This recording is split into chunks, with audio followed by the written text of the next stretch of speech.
What do Hmm. Catholics mean by not only like real presence of Jesus in the Eucharist, but what do we mean by like transubstantiation?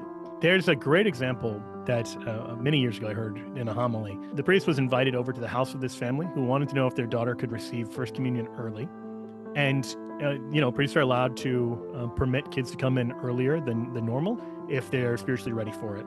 But they have to be able to distinguish the Eucharist from bread and wine. Father sits down with her and asks her for her understanding of the Eucharist. And she points to a crucifix and she says, the crucifix looks like Jesus, but isn't. The Eucharist doesn't look like Jesus, but is. Well, And I think that's an incredible explanation yeah. of the Eucharist. So that's kind of the first point to fix in place.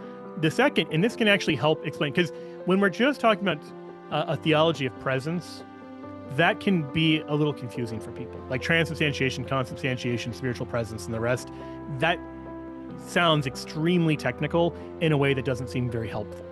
But the better question, in my view, is to say, should you worship the Eucharist?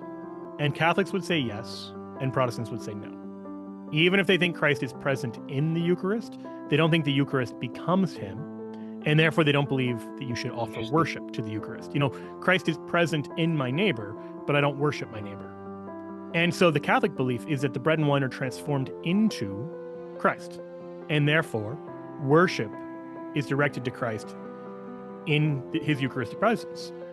And so this is a very clear distinction between the Catholic approach and various Protestant approaches. And you'll find, again, various Protestant approaches. You'll find some Protestants who say this is just bread and wine, and so after they're done with their church services, they'll just throw away the leftovers. We would never do that with the Eucharist. That would be an incredible desecration. That'd be an incredible, blasphemous act. But if it's just bread and wine, sure, that's fine. Maybe it's not environmentally friendly to do that, but that would be the worst offense. It wouldn't be sacrilege. Think about it this way.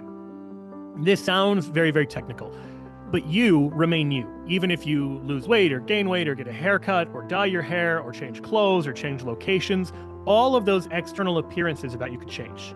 You could have a total makeover and you would still be you. The underlying reality of who you are would remain the same. And this is an obvious point, but one that needs to be kind of stressed.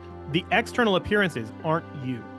I mean, there are ways that we encounter you, but all of those things could change and you would still remain the same.